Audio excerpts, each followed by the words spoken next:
தானே சொன்னீங்க? தெரியலண்ணே. தம்பி உங்க பேரை கேட்டேன். முருகன். அண்ணன் தானே சொன்னா, அப்பான்னு சொல்லியே. அதுக்கு முன்னாடி ஒரு நல்ல சலூனுக்கு போய் முடிய வெட்டு. இந்த தலையில சுண்ணாம்பு அடிச்சுக்கிறது, ஆடு மாதிரி தாடி வச்சுக்கிறது, அருவா மாதிரி கிருதா வச்சுக்கிறது, காதுல ஆணி அடிச்சுக்கிறது, இதெல்லாம் வேணாம். சரிங்கண்ணே. இந்த மாதிரி கெட்டப்ப மாத்திரன்னு கண்ட மணிக்கு ட்ரெஸ் பண்ணி வேலை வெட்டி இல்லாம சும்மா இருக்கணும்னு நம்மள நாமே காமிச்சு கூடாது. நீட்டா ட்ரெஸ் பண்ணி சாஃப்ட்வேர் கம்பெனில ஒர்க் பண்ற லுக்க கொண்டு வாங்க. அப்புறம் எல்லாமே சக்சஸ் தான். அந்த பொண்ணு கூட ஜாலியா ஊரை சுத்திட்டு காலம் தள்ளணும்னு பாக்குறியா, இல்ல அதையே கல்யாணம் பண்ணிட்டு குடும்பம் நடத்தணும்னு பாக்குறியா? என்னண்ணே இப்படி சொல்லிட்டீங்க? அவ கூட சந்தோஷமா வாழணும்ண்ணே. அவ தானே என் வாழ்க்கை. அவளை கல்யாணம் பண்ணி குழந்தை குட்டி பெத்து 2 பேரும் சந்தோஷமா வாழணும்ண்ணே. ஓ, அந்த அளவுக்கா? நீ பாக்குற பார்வையை வச்சு நீ எந்த அளவுக்குன்னு அவங்க கண்டுபிடிச்சுவாங்க. நீ காலில் போட்டிருக்க ஷூ, கையில் வச்சிருக்க செல்லு, ஓட்டிட்டு வர பைக், இதெல்லாம் வச்சு எடை போட்டு தான் நீ தேர்வியா தேர மாட்டேன்னா அவங்க முடிவு பண்ணுவாங்க.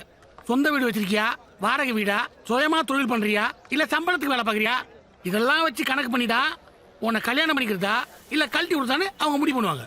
பொண்ணுங்க அந்த அளவுக்கு உஷாரியா. அவனை நம்பாதீங்க. இந்த சலசலப்புக்கெல்லாம் அந்த பணம் காட்டுறது அஞ்சாது. தம்பி அப்ரோச்சிங்க அப்புறமா சொல்றேன், நீங்க கிளம்புங்க. ரொம்ப நன்றிண்ணே. நன்றி அப்படி வாயால் சொன்னா போதாது. போற வழியில ராமுகிட்ட ஒரு கோட்டை சொல்லுங்க. சரிங்கண்ணே. தம்பி அண்ணே என்னண்ணே? முதல்ல பேரை தெரிஞ்சுக்க பாருங்க. சரிங்கண்ணே.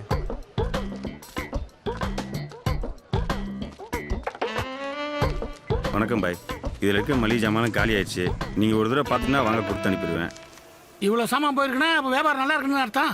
ஆமாம் பாய். மளிகை கடைக்காரர் சொல்றாரு, பழைய பாக்கி கேப்பா. கடை வாங்குறது வேற கடைக்கு போங்க. பழைய பாய்க்கு 17,000. அதுக்கு தான் வேற கடைக்கு போக சொல்றேன். எத்தனை கடையை தான் மாத்துறது?